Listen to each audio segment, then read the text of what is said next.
It was the single bloodiest siege in modern history, a battle that consumed over 100,000 lives. This was not the Somme. This was not Verdun. This was Port Arthur, 1904. A full decade before the world descended into the Great War, this fortress on the edge of China became a horrific laboratory for the industrial slaughter that would come to define the 20th century. Here, the last echoes of 19th century tactics, massed infantry charges, and the cult of the bayonet collided headlong with the concrete, a barbed wire, and machine guns of a new, pitiless era of warfare.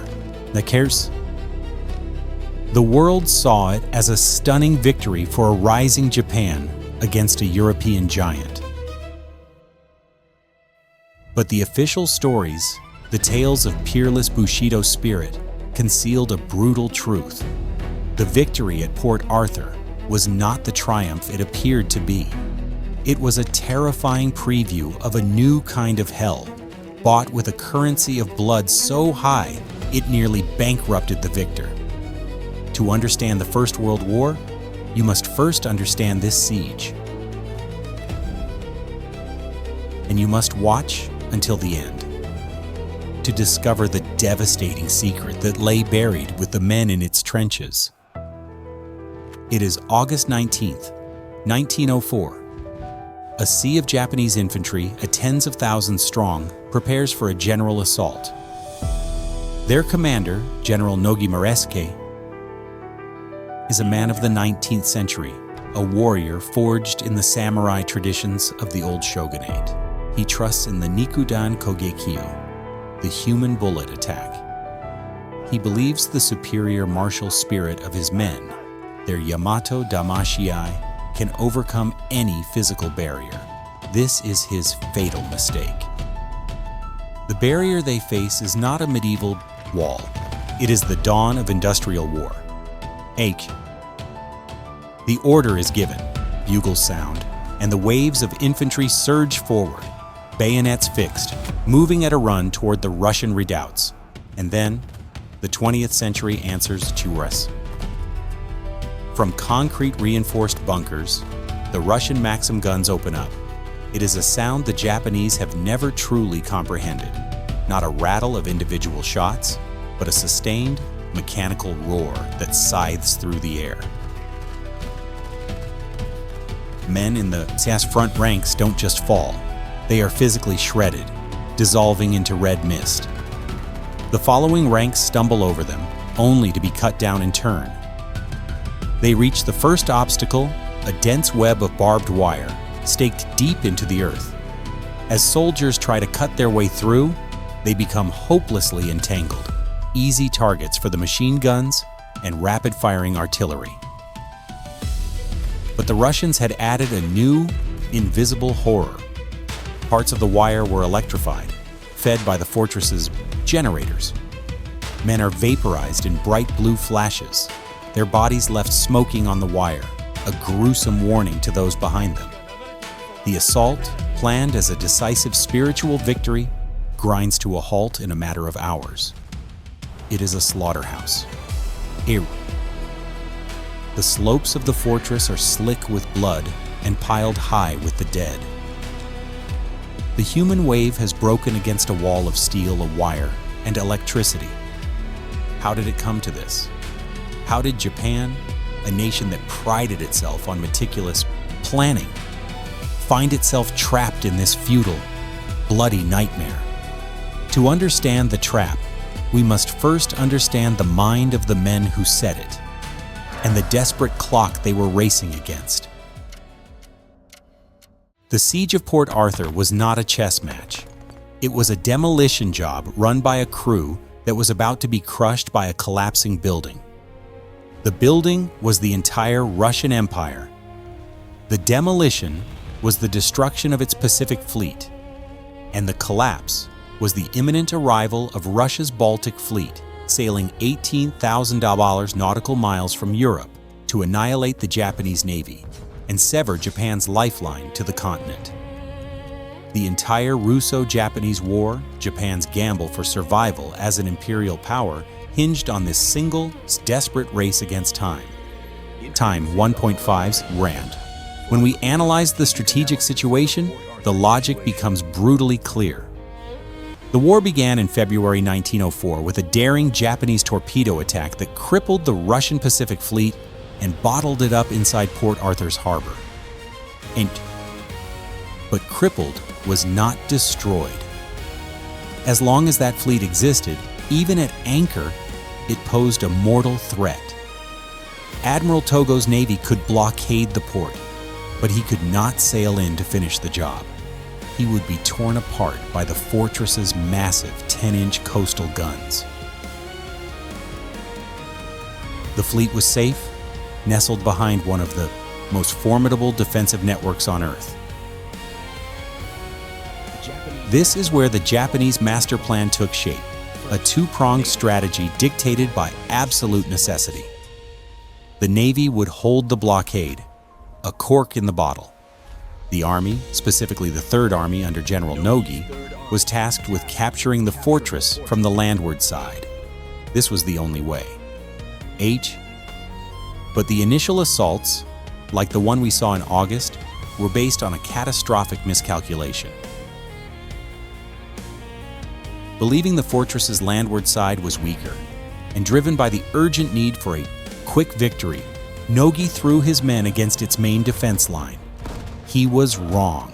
The Russians had spent years perfecting a layered defense of interlocking artillery, deep trenches, and the new, horrific Maxim machine gun. Then came the news that changed everything. The Tsar, enraged by the initial defeats, had dispatched the Baltic fleet. The clock was now ticking audibly. Japanese high command calculated it would take the fleet roughly 7 months to make the journey. Nogi no longer had the luxury of a methodical siege. He had to take the fortress now. This pressure explains the psychology of command. It drove the seemingly insane human bullet tactics. They were the desperate gambles of a man who believed he was trading lives for time, the one resource he could not afford to lose. But the true Japanese strategy, the master plan being deconstructed at such cost, was more subtle. They did not need to capture the entire fortress. They needed to capture one specific point within it. The Russian fleet was hiding behind the hills, invisible to Japanese naval guns and most of their land artillery. The plan, therefore, was not to conquer the city, but to seize a sniper's perch. They needed to capture a high point, any high point, that had a direct line of sight into the harbor. Once they had it, they would perform the Herculean task of dragging their own secret weapon, massive 11-inch, 280 meters siege howitzers, to the summit. From there, these guns would act as mortars, lobbing armor-piercing shells on a high arc over the protective hills and straight down onto the decks of the Russian battleships. The entire, bloody, grinding sieging, every trench dug, every charge, every man sacrificed, was ultimately a fight for a single artillery observation post. By late November 1904, the siege had become a primal struggle of mud, blood, and ice. The main fortress lines remained unbroken. General Nogi, and his reputation in tatters, and 2 of his own sons, already killed in the futile assaults, finally turned his entire focus to the one objective that mattered, a barren, anonymous mound of earth designated 203-meter hill. It was not the highest point, nor the most fortified, but it held the one thing the Japanese Third Army would sacrifice everything for: a perfect, unobstructed view of the Russian fleet at anchor. The Russians, under the command of the battle-hardened General Kondratenko, knew its value. They had turned the hill into a fortress in miniature, a labyrinth of deep trenches, sandbagged machine gun nests, and hidden mortar pits, all connected by tunnels. The psychological tension was unbearable. For the Japanese, this was the final gamble. The Baltic Fleet was already rounding Africa. Failure here meant the failure of the entire war. For the Russians, huddling in frozen trenches, suffering from scurvy and dwindling ammunition, it was a fight to the death. The assault began on November 28th. This was not a human bullet charge. It was a methodical, a desperate crawl. The Japanese first unleashed a thunderous, a day-long artillery barrage. Their own 11-inch howitzers, which they had dragged for weeks over mountains, pounded the summit. The very geology of the hill was transformed, its crest vanishing in a permanent cloud of smoke and pulverized rock. Then, the infantry went in, not in waves, but in small but determined units, crawling from shell crater to shell crater. The fighting was medieval in its intimacy and industrial in its lethality. It was a battle fought with bayonets or trench clubs and sharpened spades in a landscape of shattered tree stumps and frozen, unburied bodies. The Maxim guns chattered relentlessly. The Russians, masters of defense, rolled grenades and makeshift bombs down the slopes into the packed Japanese ranks. Entire companies were annihilated trying to cross a few yards of open ground. The Japanese would gain a trench line, only to be thrown out hours later by a savage Russian counterattack. For 5 days, the summit of 203-meter hill changed hands 9 times. It was a vortex of slaughter. The sources describe men fighting for hours, knee-deep in a slurry of snow, mud, and the remains of their comrades. But the Japanese, fueled by a fatalistic desperation, kept coming. Nogi fed fresh battalions into the meat grinder, replacing the dead with more dead. Finally, on December 5th, after a titanic final artillery bombardment and an all-out assault, a small group of Japanese soldiers secured the western crest. They were joined by others, and by nightfall, the hill was theirs. The cost was apocalyptic. Japan had lost over 8,000 men in 1 week on one hill. The Russians lost nearly 6. Attack on defending it. Mias. But the victory was immediate and decisive. As the smoke cleared on December 6th, Japanese artillery observers crawled to the summit, unspooled their telephone wires, and looked down. There, like fish in a pond, lay the entire Russian Pacific Fleet. The coordinates were called down. The 11-inch howitzers, silent until now, adjusted their aim. The first 500-pound shell arced high into the sky, falling almost silently and smashed through the deck of the battleship Poltava. One by one, the fleet was systematically destroyed at its moorings. The race against time was over. The back of the Russian war effort was broken. It is tempting to look at the fall of Port Arthur as a triumph of the Japanese warrior spirit, a validation of the Bushido Code.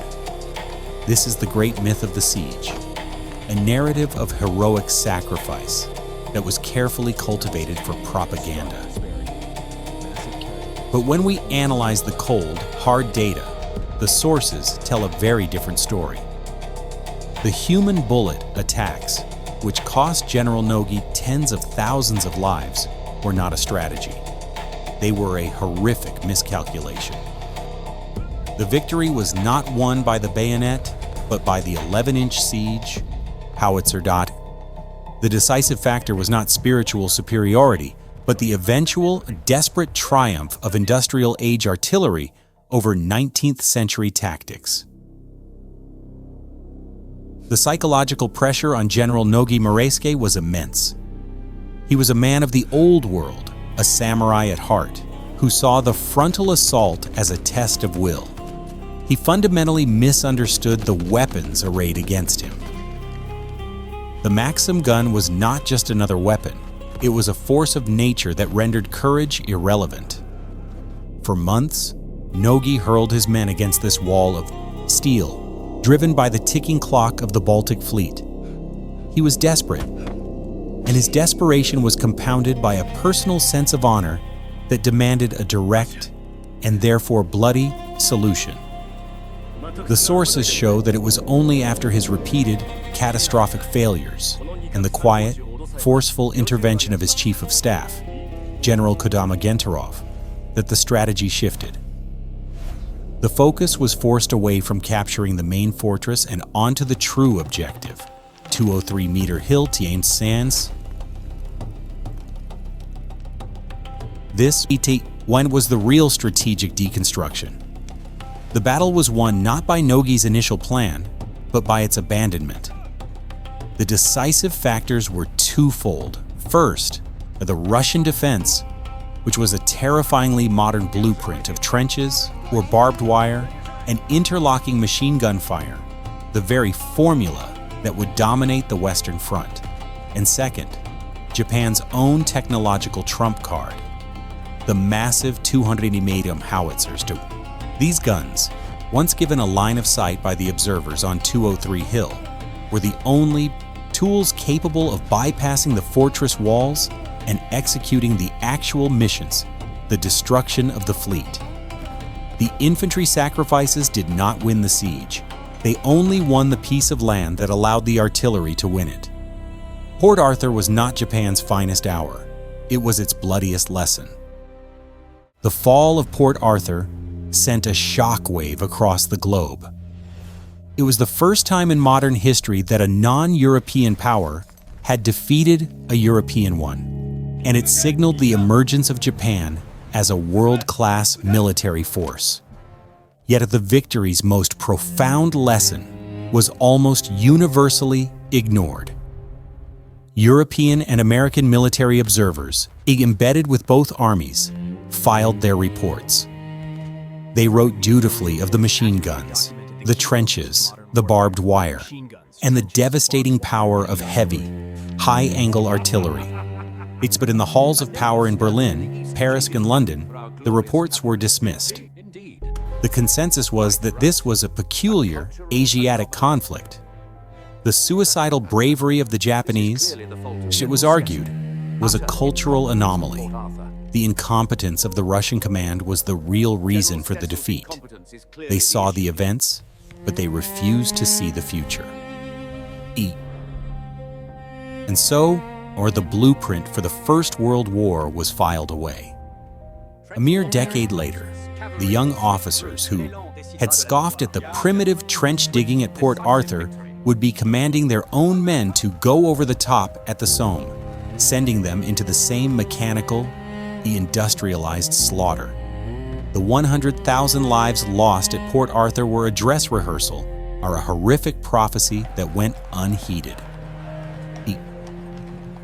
For the victor, General Nogi, the end of the war brought no peace. He was welcomed home as a national hero, the conqueror of Port Arthur. But the man himself was broken. He had lost 2 sons and over 50,000 men under his command, many in charges he knew were futile. Haunted by the cost, he reported directly to Emperor Meiji, and in a tearful audience, begged permission to commit ritual suicide to atone for the lives he had squandered. The emperor refused, commanding him to live as long as he and the emperor did. Nogi obeyed. On September 13th, 1912, the day of Emperor Meiji's funeral, General Nogi and his wife, Shizuko, committed seppuku in their home. It was the last tragic act of a man caught between the samurai world he was born into and the brutal, modern one he had helped create. As a final or little-known fact, the Russian general who surrendered the fortress, Anatoly Stessel, met a very different fate. While Nogi was being celebrated, Stessel was court-martialed in St. Petersburg and sentenced to death for cowardice and for surrendering the fortress too soon.